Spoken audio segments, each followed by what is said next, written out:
Good evening. Welcome, everybody, to Try This at Home with Dayna Martin. This is your host, Dayna Martin, and I am so happy to be here this week. I had a show play last week that was a rerun because I was busy running my yearly conference, the Life Rocks Unschooling Conference.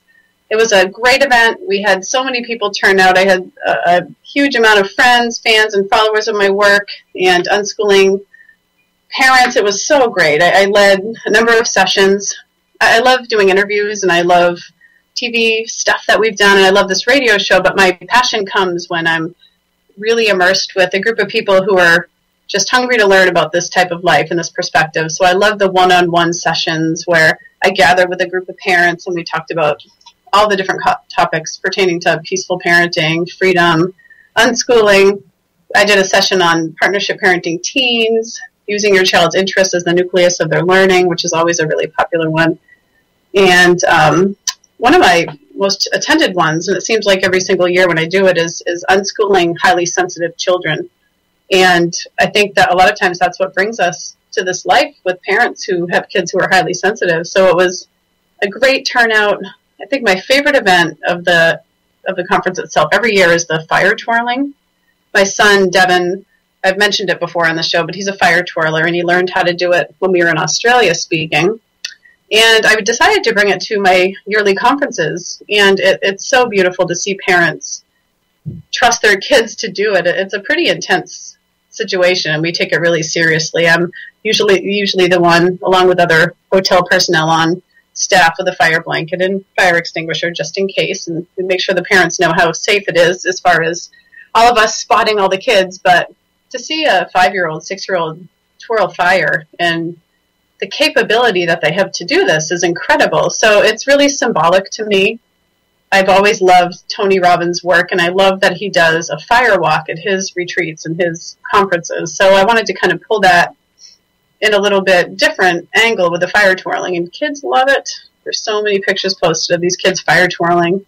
So that was my favorite. Oh, Dr. Peter Gray spoke too. His keynote presentation was amazing. He shared the results of 75 unschooled kids who are now adults, and shared the results of just an interview by them and what they're doing now. And it was pretty amazing. I think it was something like 85% of adults who were unschooled, they're doing something that they really were passionate about as kids. So that's really inspiring. And a lot of them were really creative people, and some were in acting, and it was wonderful. I'm going to actually, my next radio show, have the whole study laid out and share it with you all, but he's still compiling the research, and I think he recently posted it, but I'm going to pull it together for you in an easy to understand form.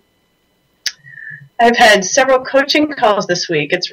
My coaching business has really picked up, and finding balance between being a mom and coaching has been really, really great. It hasn't been as much of a challenge as you'd think. I get so much energy from connecting and coaching other parents that I think I'm really geared up, and I love doing it. So it doesn't drain me. It actually really inspires and empowers me. But it seems like the theme this week, every time I do coaching calls, it seems like for 1 week all the parents have the same issues. It's so interesting.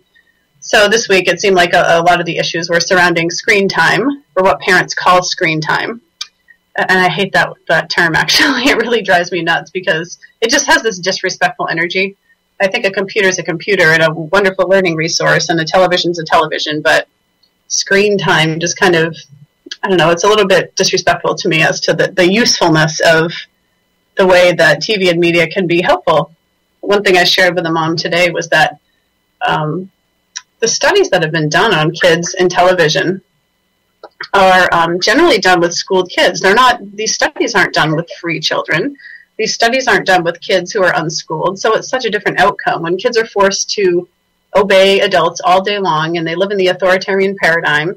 Their intention for television and video games is sometimes to escape, and it's a totally different intention than a learning resource. So these studies are really off, and you can't apply them to unschooled kids. So that's my number one thing that I love to share.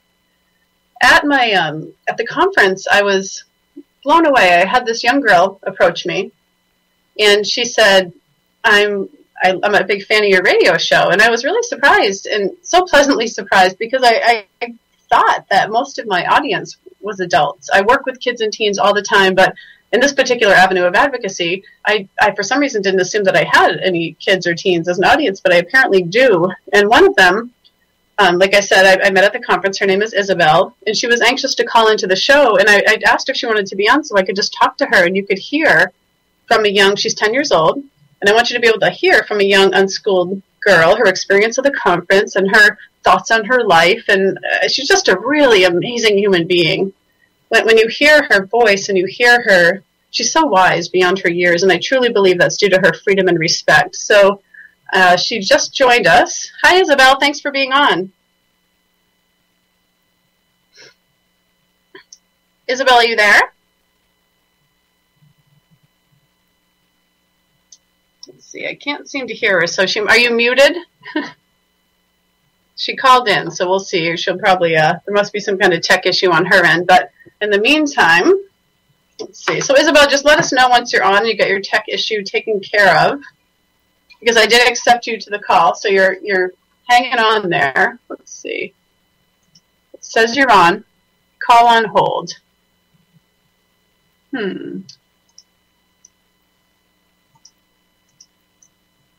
So unpause your call if you can hear me. It says the call's on hold. Well, until we figure this out, I just wanted to share with you that it's pretty incredible, parenting in the news. I like to read it every week. Isabel, are you there? Here I am. Okay, yay! Tech issues. So how are you? Welcome to the show. Thank you. I'm good. So I was telling my listeners about you, and that one thing I didn't share is I think you are the youngest fan of my show. Yeah. How long have you been listening to it? A little more, like some months. I'm estimated like 3 months, maybe. Great. Well, I'm really glad that you're here. And what do you like about the show? We cover some pretty adult topics. I mean, it's rare that a child your age, like a mainstream kid, would ever be interested in this. So that's what blows my mind is you're so wise, because I feel that you have freedom and respect, that you're really open to hearing about these adult topics. So what do you find interesting about it? I really find interesting, like, I love the way you talk. I love, like that I get it. Like, I just love it. I love it. Oh, well, thank you so much. And I just want to point out to my listeners also that Devin's outside blacksmithing, and I didn't realize how loud it would be. He seems to like want to blacksmith every time I'm on live, and I went out and told him, and he said I can't be quiet about it. So the forge is already hot and going. So when you hear the banging, it's just Devin creating something. So Isabel, what did you think of the conference? It was your first unschooling conference, right? Yeah, I loved it. It was so sweet. Yeah, I saw you connect with Orion, my son, who's 6, and that was so sweet of you. I love that you guys, because unschoolers aren't age segregated, they're able to connect with kids of all different age, and Orion hasn't stopped talking about you since he met you. Yeah, he was really fun. He seemed like very, like, open with everything. Like, he was, like, you know, playing, like felting. We did felting there, so, like, you know, he was felting, you know. It was really cool. Great. What were some of your favorite moments of the conference? I think one of my favorite moments was the talent show. I like the talent show. And I also, I liked, like, the workshop that I did. I like that a lot.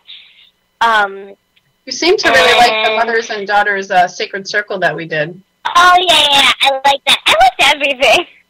I did. Isabel was and her mother were part of we had a Mothers and Daughters Sacred Circle and the room was packed. I think it was the biggest attended event that I had. It was so great. Moms and daughters talked about personal, intimate matters, and it was so nice just to hear the stories of the kids, to listen to the stories of their mothers, their first kiss, and all these special things that you don't generally talk about with your daughters, but it was such an open, relaxed forum. I think everybody loved it.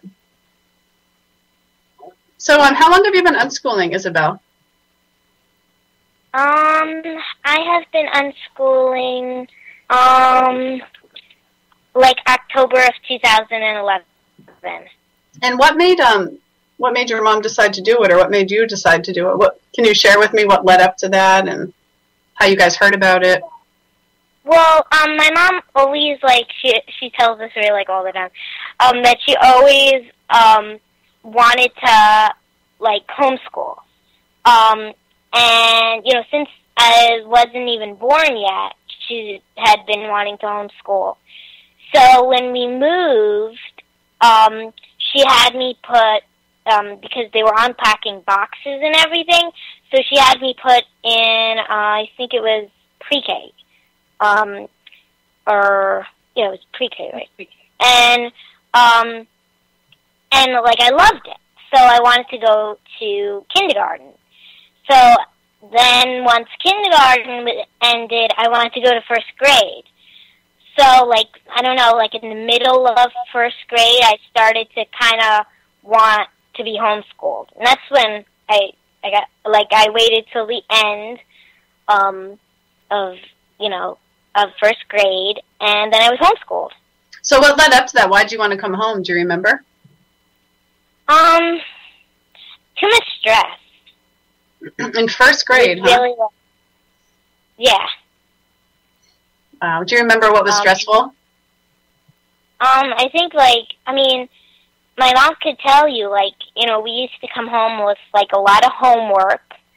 I had violin lessons, so I played the violin, and I would come home, you know, really tired, and I would have to play the violin, and I enjoyed that, but it became stressful because I had to do homework, violin, and I had to be in bed by 7 o'clock, to wake up at the time I needed to wake up. I hear that after kindergarten, things do get really stressful for kids. That's when they really kind of put the hammer down as far as obedience goes. And, you know, having basic human rights denied of being able to go to the bathroom and all those kind of things when you need to, it can be really, really challenging. It definitely changes. And I can't believe you had homework in first grade. I'm blown away with how younger and younger they're forcing this on kids. It's bad enough that you're in school all day away from your family, but then school really kind of takes over the family life too with the homework. So it's not a very free life. Yeah, I actually had homework in kindergarten too. Wow, that's amazing. So what do you love about unschooling? I really love that, you know, like, you know, you don't get stressed. That it's just very free. Yeah, that's really nice to hear you say that. Yeah. You seem like such a happy young girl. Thanks. Would you say you're happy? Yeah, I would. Yeah, you seem it. So what are you into right now? What are your interests and passions? Well, right now I'm into clay. And I started that about a year ago. My mom says a year ago. I don't know. Like, I think it was earlier, but it really wasn't. I feel like I've been doing it my whole life, but a year when you're 10 is a lot different as a year, you know, compared to a year when you're 40. So it's yeah. So I got into that. Like, I was really, I didn't really get into it until then, but, when we would go up to visit family, one of my mom's friends, we would go to her house, and she was very artistic, and she would always inspire me with, like, whatever she would do. Like, she would, like, take classes and do different things. And, you know, one of those big things was working with clay. And, you know, I never really did it, you know, until then. But I would always, you know, come over there. I would be so excited because I would get to do something creative. And sometimes she would let us, me and my mom, do clay, and then she would ship it to us after it was baked in the kiln, because she had that kind of clay. And I would always love that. And,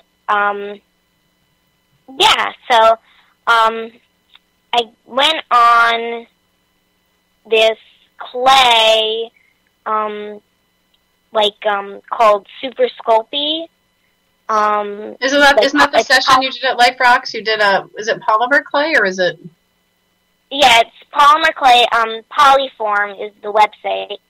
And it has like different brands, like different types of clay and stuff like that. So like I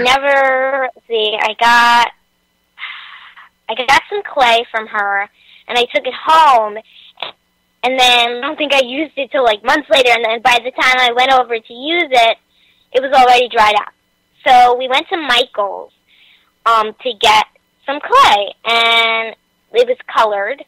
So there's like different kinds of clay, but it was colored clay. And I started using that. And as soon as I brought it home, I started using it. I was like so excited, Yeah, it's so great. So tell me, didn't you start a website? Some kind of inspirational website? What is it called? Isn't it Isabel Inspired? Is that what it's called? It's called Sophia, so S-O... Yeah. The name of the website is Inspired.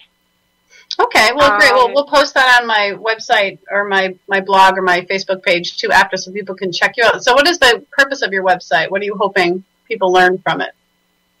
I'm hoping to have a YouTube channel and for tips and stuff like that. And I'm also hoping to sell some pieces on there. You can get custom pieces, which I thought was cool. Yeah, so you're a little entrepreneur then. Like, that's one thing I really love about unschooled kids. Or we're not raising worker bees here. We're raising free-thinking entrepreneurs, as I've said before, and you are definitely an entrepreneur.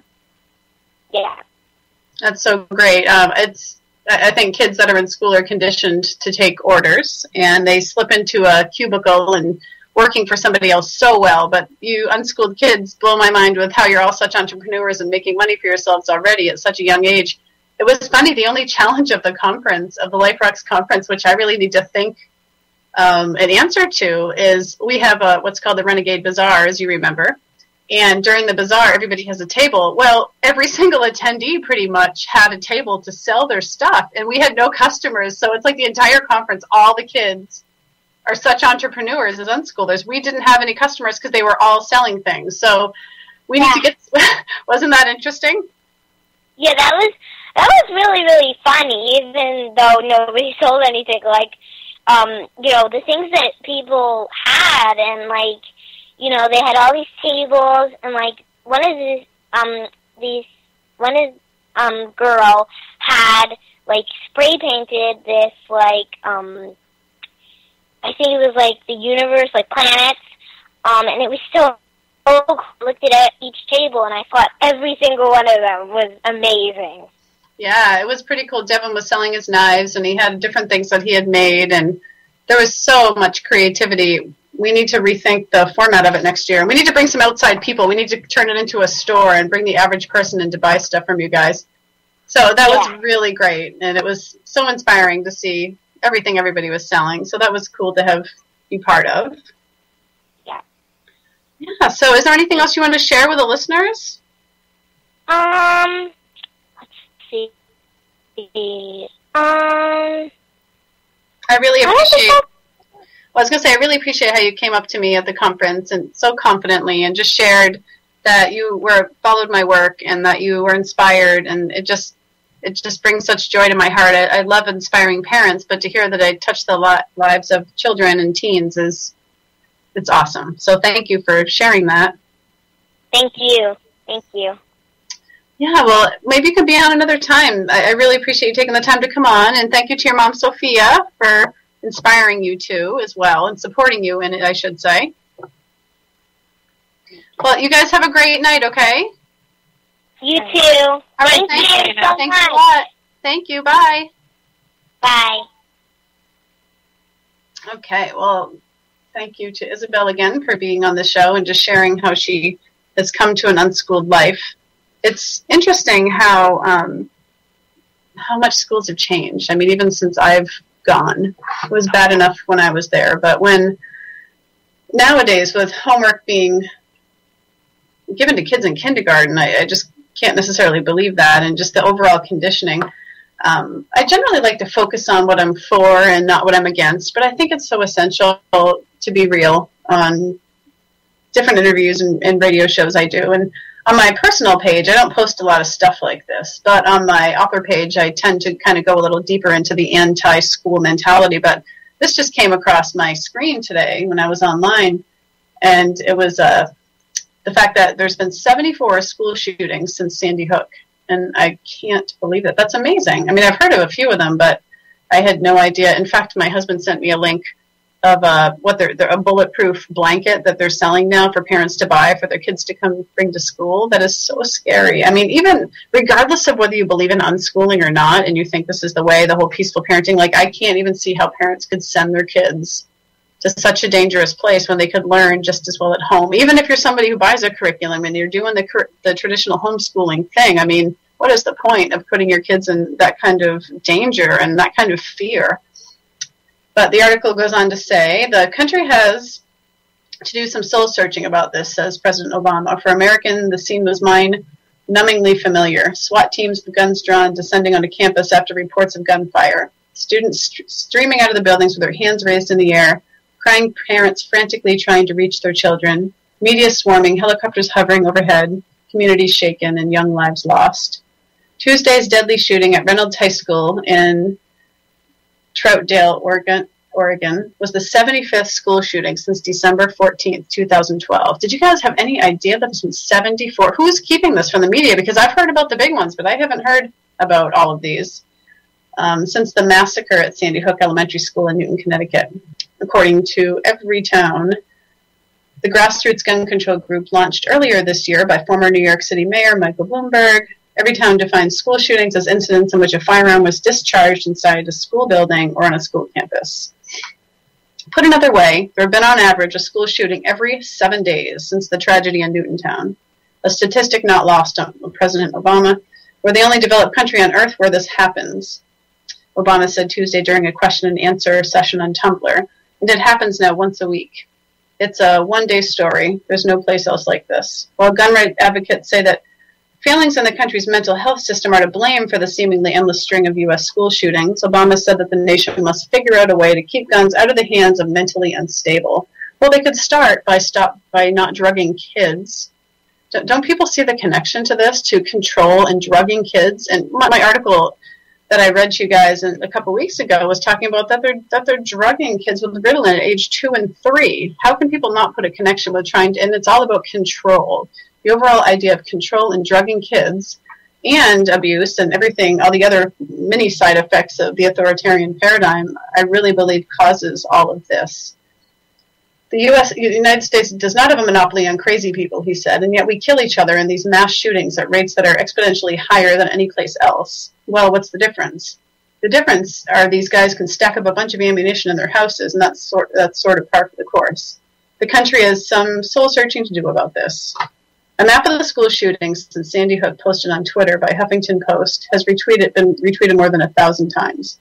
In response to the shootings in Newtontown, Obama and Vice President Joe Biden made a big push to reform the nation's gun laws. People think that it's the guns and the gun laws. They're crazy. It's not the guns or the gun laws. It's the mass drugging and everything else that we're talking about, this mass control, where people have to just get, oh my gosh, just leave these kids alone and let them be. Let them set them free. Get them out of school. For God's sakes, nobody wants to frickin' be there. Can't they tell? The more control, the more they try to put the hammer down on these kids for obedience, the more they're going to rebel. I was reading a great article talking about that kids born right now in this whole human evolution time, in this evolutionary time in human history, are big time pushing up against the system, authority. These are the change makers, these kids being born now. They do not want to be controlled. They're not bred for obedience anymore. It's time for people to evolve and see what truly needs to be done. But unfortunately, people don't see it. They blame video games and, television, and now it's the gun laws and everything else, when it's no one's looking at themselves and how they're controlling one another. 22 of them were gunned down in the most violent fashion possible, and this town couldn't do anything about it. Right now, it's not even possible to get at the mildest restrictions through Congress, blah, blah, blah. He goes on about more gun control, more gun control. And you know, it's funny, I think the whole school shootings, I'm really connected with them, because Devin, my firstborn, was born on the day of the Columbine shootings, which were huge. I remember holding him for the first time in my arms and having a nurse turn the television on, and that's what I saw live. And I just remember it just being profound to me that I can't even imagine putting my child in a situation where that would even be a risk. There's so many other ways for humans to learn and grow, and it's just, one thing I remember about school, and I'm sure you guys can relate that are listening, is how many angry people are there. It's not a joyful place to be for the most part. Yeah, there's the joyful, popular kids that are seemingly having fun, but it's all just such a false, fake system. It's just so scary. Tiffany has a dance class, and I love the girls in her class. She's the only unschooled one, the only homeschooled for that matter. And these girls are all amazing, and they had their dress rehearsal last night, and I'm the volunteer mom for the class. I love it. It's so fun. But, you know, we had some time to kill backstage while they were in their costumes, and we just started talking, and one of the girls said something about the popular girls in school and how mean they were to them, and I shared that it's the meanest ones that need the most love, and the look on their faces was really, I don't know, like profound to me. Just the look, they looked in my eyes, like three of them at once whipped their heads around, like, wow, they had never ever heard that concept, because it's such a, and it's such a hard idea for people to grasp, but you know, the meanest people need the most love and acceptance because they hate themselves. Not that I expect these girls to go embrace these popular girls who are being bullies to them, because that's, I think once you're in the system, you're so far removed from that. But it's a different way to look at things. So I hate the idea that these girls didn't even look at themselves as like the popular girls. Isn't that so sad? Not that they didn't have that label, but that they had to see themselves as less than in their own minds was sad to me. These girls were so amazing and beautiful and talented, and they said, they laughed. They're like, none of us are the cool kids, you know, we're kind of the ones on the outside, and that broke my heart, because my daughter, none of my kids have any concept of that at all. They just are themselves, and they're not, I'm so grateful that they're not put into these cliques and these situations. And if parents only knew the option, how damaging that is, and that they don't ever need to put their kids in that situation. It's an amazing time in human history, actually, because things are getting really, really bad in the system.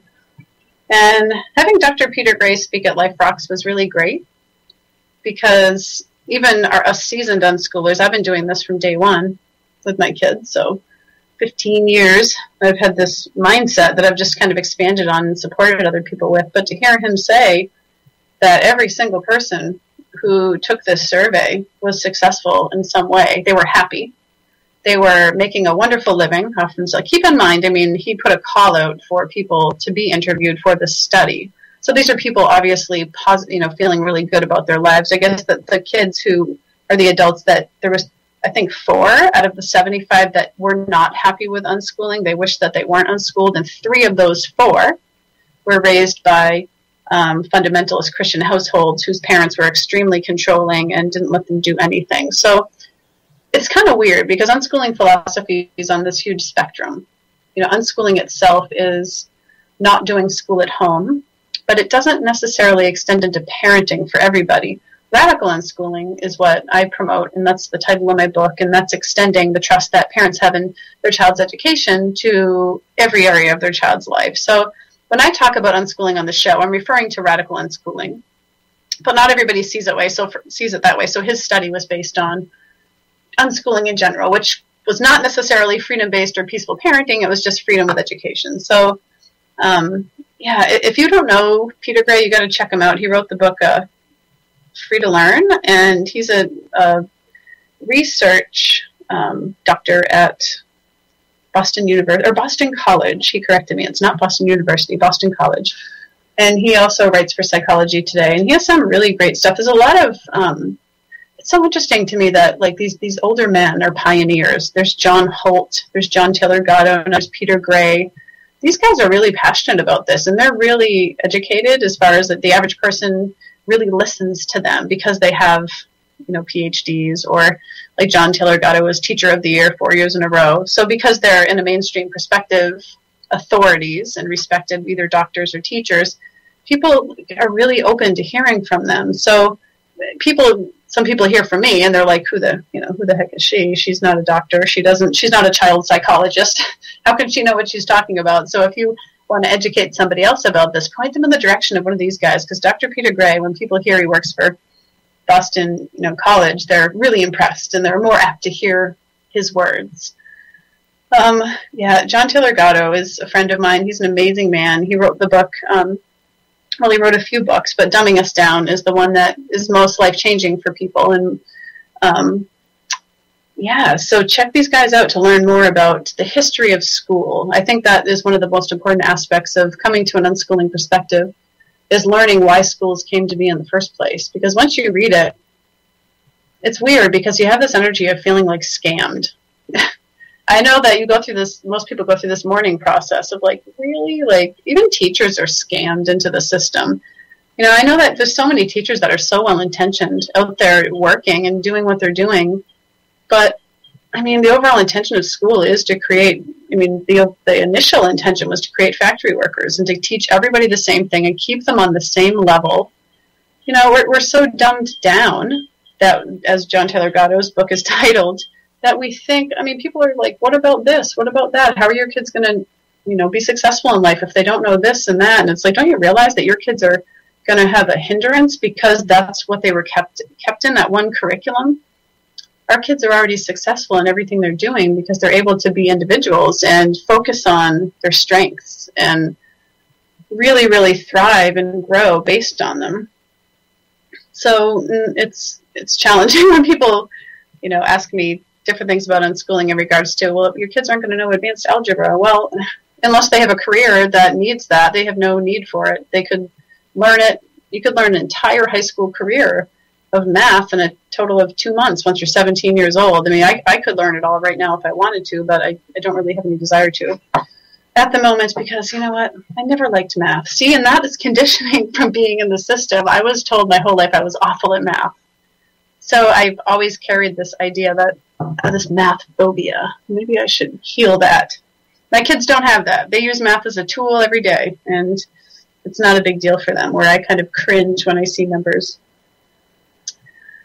Oh, my goodness. So something kind of interesting in my life this week is Devin ended a 2-year relationship with his girlfriend, who I'm very close with. And that was, it was really powerful to go through with him. It was his first love, and it ended very, very peacefully. I actually wrote an article about it, and I would love for you guys to read it and to get your feedback talking about how I supported him through that process. He, for whatever reason, reasons personal to him, wanted to move on, and he felt like his future was mapped out and wanted to just experience more freedom, not even to date anybody else necessarily, just more freedom and openness where they had made so many plans. He wanted to just clear the slate. And it was really powerful for him to be able to connect with her and look her in the eyes and really tell her how he felt and have them have a conversation and hold the space for each other as they cried together. When I was a teen, his age, I did not have those skills. Well, it's the support too.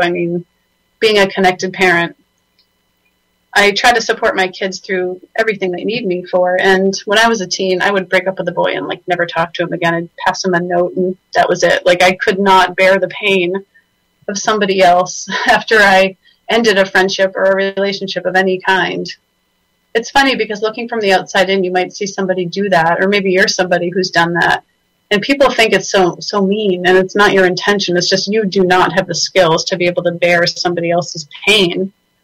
And nor do you have the skills or courage to really tell them how you feel. So it can come off very cold. The amount of hearts that I broke without ever really explaining anything back in my day, I don't necessarily regret. I could only do what I could do, but I love that Devin is never going to have to deal with that, because I'm here to support him and to kind of share with him, hold the space for him, like really staying connected. I mean, these two kids are still friends.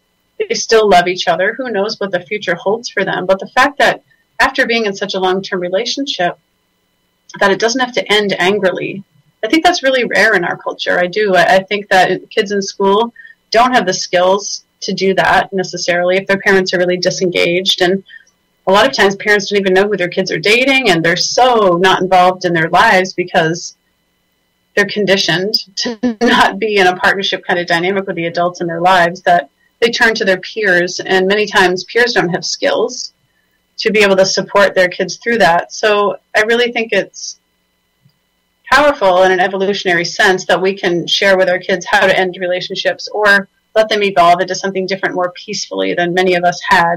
So to me, radical unschooling is so much more than just about education. It's not, and more than just about parenting and freedom. It's supporting them in promoting peace and being the peaceful like beings that they really want to be deep down but might not have the skills for. That's something I'm really getting into and passionate about, this life as my kids grow. I kind of ride the wave of the direction that I'm going as an advocate and as a person, and I'm really loving connecting with teens and helping them. And with whatever. I've done a lot of coaching calls recently with teens who are looking to have some guidance and support in what they're meant to do in life. Because even though, you know, my kids, Devin has his bliss and he's a blacksmith and he's doing this and that, and a lot of times there's teens that don't know what they want to do with their lives. So having somebody really help you to kind of coach you through what your passions are and what you're good at and how to facilitate growth and learning with that topic can be so helpful. So if there are any parents of teens who are looking for me to connect with their teen and help support them in helping facilitate their interests and passions into something, whether it's a career or, I don't know, just finding themselves, I love doing that. So I'm here for that as well. I love, when I was in with the Tiff's dance class last night, just being with that group of teen girls and inspiring them felt so good. One of the girls was talking to the other one, and she said, I'm in an advanced calculus class, and I don't want to go next year because all the kids are so much older, and like I'm so uncomfortable. I'm so scared to be around all these older kids. And I said to her, you know, that's age segregation. You're suffering from the effects of age segregation. And she looked at me, she said, what? And all the girls turned their heads around and stopped talking, and they were all so curious. I said, yeah, age segregation. Do you all have a hard time being with kids of different ages? And they said, yeah, we're made fun of if we're connected with the younger kids. And I'm so scared to be around the older kids. And I said, yeah, when kids are separated by the same age, they go through this, it's a definite hindrance where you're feeling uncomfortable about associating with kids of different ages. And I could see their brains just processing this almost abuse. I know that's kind of an extreme word to use, but segregation of any kind, once you step into awareness of it, you feel so, I could see their minds just open up to this acceptance and say, wow, this is pretty incredible. So we're age segregated, huh? And so I think maybe, well, more than just maybe, I know that once change comes through bringing awareness to people, sometimes it's really painful for people to hear that they're not free. And being the voice to hold the space for that for people is something I'm so grateful to be able to do. But it's hard to see people go through pain because people don't know they're free until they don't know. And you share it with these kids, and representation being my own kids, and just sharing about these kind of things. So my encouragement was, don't realize that you're age segregated. Let it be part of your awareness. And then try to undo that mindset. Don't be afraid of older kids, and don't be afraid of younger kids.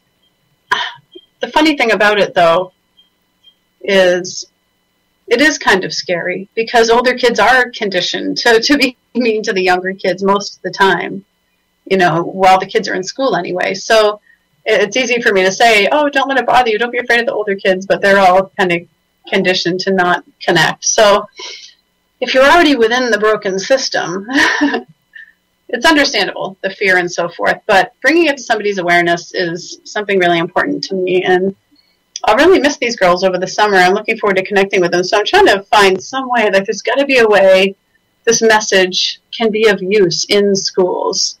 You know, I picture myself somehow going in and having assemblies and speaking to teens to empower them to think outside of the system. I mean, like, what school's really going to let me go in there and do that? But I love the idea of stepping in and saying, let this age segregation crap go.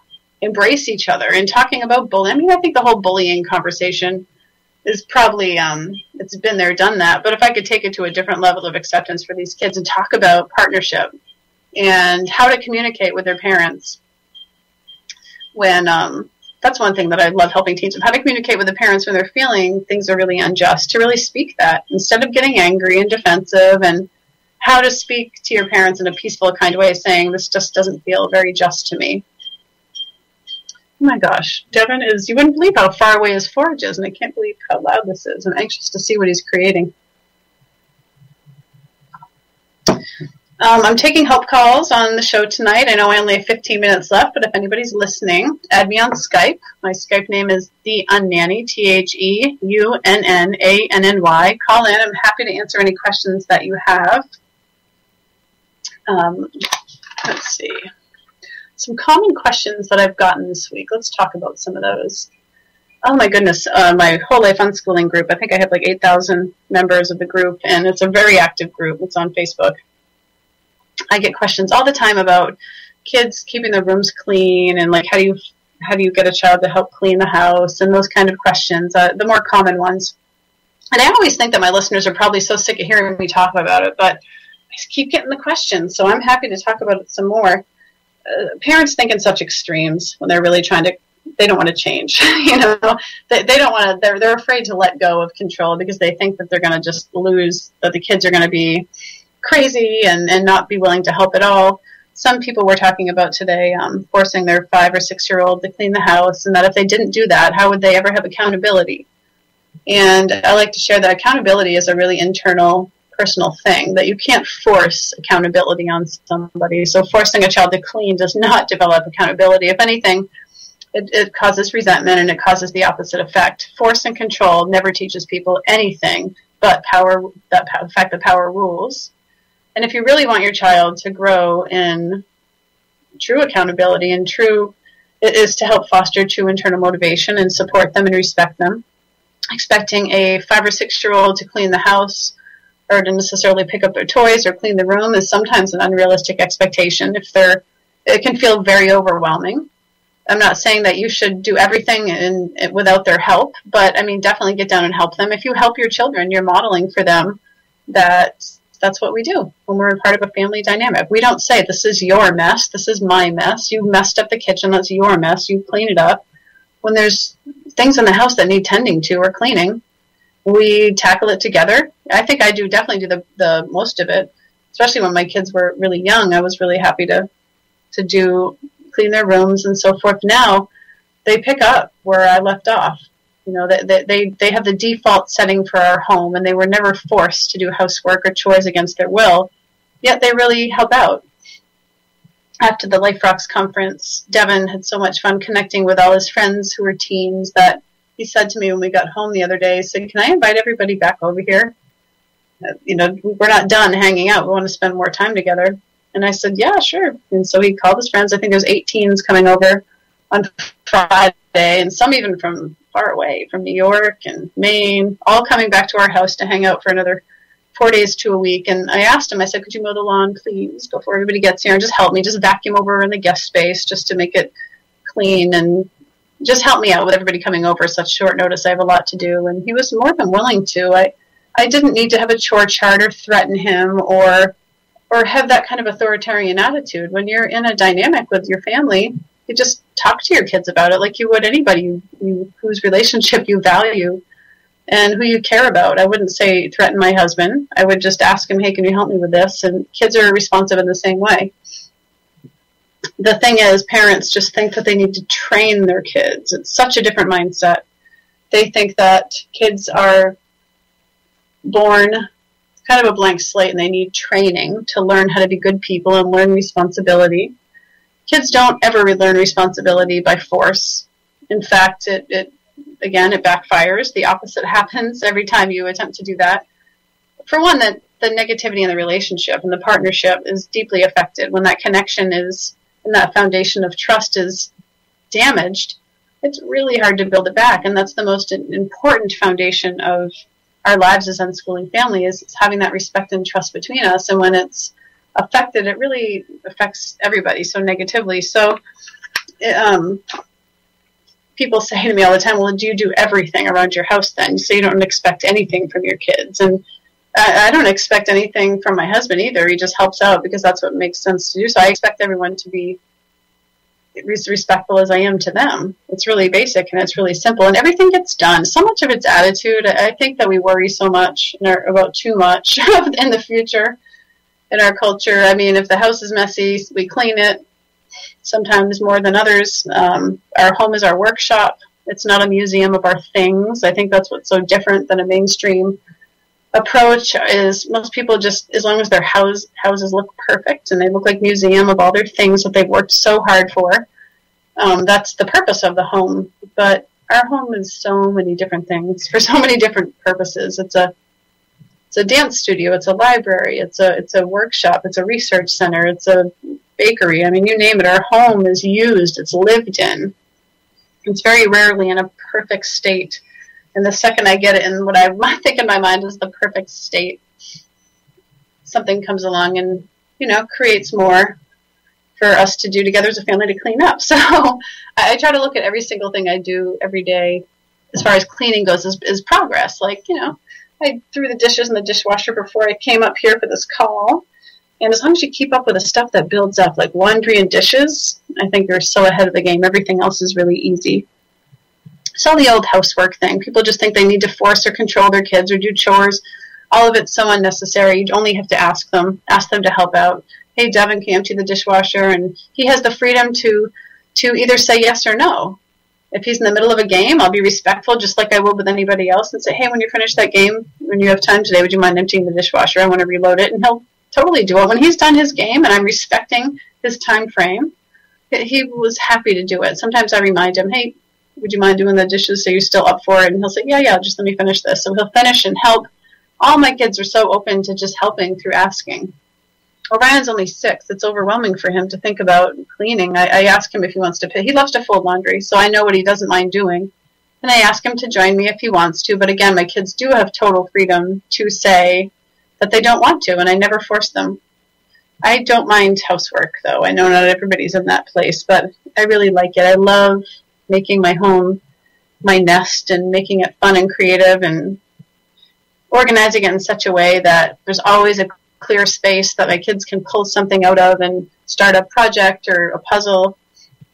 One thing I talk to clients about is making sure that their home is full of interesting things. I think that's so important, and bringing new things in your home as much as possible for your kids. So regardless of whether your kids are in school or you're homeschooling or unschooling, you want your home to be an exciting, fun place where your kids always have the opportunity to learn and grow and just have fun in.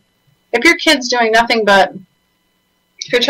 but playing video games or watching TV, which on the one hand I'm completely supportive of. I know that when kids are passionate about gaming or a TV show, that's all they want to do. I mean, that's all I'm doing right now. I'm totally into a show on Netflix called Orange is the New Black, and that's all I want to do in my spare time is to get through the series. If I was a kid, and that was the case, people would think that I was addicted to the screen. And in fact, I'm not. I'm just really into it. So I'm really supportive on the one hand of those things. But I will also say that if your house is boring and that's really the only option for your kids, you got to take a look at yourself and ask yourself, well, what if I brought into my home that's new and exciting? Go yard sailing, get some new puzzles or games, get some exotic fruit the next time you go to the grocery store. Look it up. Look up where it's from, where it originates from. Talk about it with your kids. Get excited about life. Bring in a new houseplant or a new throw pillow on your couch. Anything that's new and exciting to shake things up. If you're doing the same thing every day and your home is boring, of course your kids are going to have that default setting of just, doing something new and exciting through media. I know media is a wonderful learning tool, but your home should also be an exciting learning tool with as many resources as possible to grow from. So before you go to bed at night, walk through your house, grab some books off the bookshelf that the kids haven't seen in a while, throw them on the coffee table, grab a puzzle, put it on your kitchen table, grab the baking soda and vinegar, pull it out for some experiments in the morning. You have to make the effort to make your life and your home interesting for your kids at all times. I know there's times where your energy will ebb and flow in that regard, but do a Google search and inspire yourself. I know if I go on to Pinterest and look up nature crafts, oh my gosh, I'm so inspired to go outside and collect a bunch of stuff from nature to make things with my kids. So go out and do that. Look up some new recipes. Devin's really into medieval stuff right now. Well, I don't even know if you call it medieval. He's into the show Vikings, so he's into that kind of era. So I've been looking up recipes from that time in history for him to try, and he loves it. It's a way to nurture his interest and his passion, to connect through it, using it as the nucleus of learning and excitement. Your kids learn from everything they do. Learning and life are not separate. That's something John Holt, the great author, speaks of in all his books, is that life and learning are not separate, and learning is like breathing. You don't have to say, my child is learning from this and they're not learning from that. Kids are learning no matter what they do, so drop the whole idea of learning altogether and just live and have fun. So Google is a wonderful tool. Look up some cool kitchen experiments. I have a great book called Kitchen Science. You guys should check it out. It's really inspiring. So another aspect of learning and life with kids is to always keep yourself as much as possible in a passionate space for life. What have you always wanted to learn? This isn't about just facilitating your child's interests all the time, and it's not about being in that role all the time. It's about facilitating your own interests and getting excited and passionate about life and what your purpose is. What do you love to do? What have you always wanted to do? What have you always wanted to learn? Have you wanted to learn a foreign language? Then do it. What are you waiting for? I mean, your kids are learning how to be in this world by being by your side and by you modeling it, not how you're telling them to be. They want to see you happy and passionate and excited, and being human, part of that is always expanding and growing. Don't let yourself get stale. If you find yourself just twiddling on Facebook all day, I mean, the internet's great, and I do love Facebook for connection, but really be in an awareness state if you're in a rut, and just find something that you love to do. Have you ever tried jogging? Have you ever tried skiing? Try something new and exciting. My point is, you want your kids to know that learning never ends. It doesn't end because they're 18 and they're not in school age anymore. It's part of a rich, exciting life. And passion is so addictive. It's so, when you see someone's passion, man, they can light you on fire. I remember I took an astronomy class in college, and wow, this teacher was so passionate. He got me so into it that it became something I was majoring in, and his passion lit me up. I couldn't believe how excited I was about the universe. And just like Isabel, my caller tonight, she said that this woman who was into crafts just inspired her so much and turned on that certain part of herself that she didn't even know about, and now has her own website due to it. You want to introduce your kids to passionate, exciting people, and you yourself want to find, we all have that within us. We all have that fire within us. It's just a matter of lighting it. And that's one thing I love helping teens do, is to find their fire, find their passion, find what they're good at that feels so good to pursue, and then to make a living off of it. It is an important aspect, and you all have the option for this level of freedom, of making money off doing things you love to do. I love being an entrepreneur myself and connecting with other people who are successful at doing this. When you're passionate about something in life, it's like doing this radio show. I love it. I love it. It's like somebody asking me to sit and eat chocolate. I couldn't think of anything I'd rather do than connect with all of you listening, try to inspire you, help you understand unschooling and peaceful parenting more. It just lights me up. My mother in England is helping me with an event I'm having over there. So, hey, if you're in England, you're a listener, I'm speaking at an event that I'm organizing called the Peaceful Parenting and Natural Learning Conference in Peterborough, Lincolnshire, England, on September 6th. But But her hairdresser today, the woman washing her hair, I guess there's a hairdresser and then there's the hair washer, which I don't know. My mom's into all that, and I don't usually, I don't have a separate hair washer. I live up here in the sticks, so, but her hair washer was pregnant. And my mother said, oh my gosh, my daughter is a childbirth teacher and wrote a book about birth, and she would love to give you a class if you're interested. And this woman was so afraid to give birth that when my mom ever told me that this woman wanted a class, I was so excited. I'm like, yes, I cannot wait to go over and offer this woman a class and help support her, because I know she can have a wonderful labor if she's only educated about what to do, what not to do. So my point is, hey, this woman wants to give me money to talk about something I absolutely love. All of you listening, you have knowledge about something that you're really good at, and you can make money off of it. People sell information all the time. I mean, becoming an entrepreneur and making money provides all of us more freedom and doing what we want, and to bring more tools into our life. I think there's this idea that money is somehow bad and that it's greedy and that we can live without money, which, hey, I know we can. Many of my listeners are into Bitcoin, and I love that whole alternative money system and all of that going. And I also love freeganism. I call myself an aspiring freegan. I love if I can get something for free and recycled, oh, even better. But don't be afraid to step into the abundance and the knowledge that you have of something to make money off of. Everybody knows something that they're passionate about that other people are willing to learn from. So I'd love to talk about entrepreneurship more on my show. I have a lot of people interested in how I got to be doing what I'm doing. And you can too. You can be doing something like this and become a voice for something you're passionate about. And it's easy. It just takes confidence, and it takes time, and it takes reaching out and just speaking from your heart, being authentic and being really vulnerable, which, hey, I'm learning more about.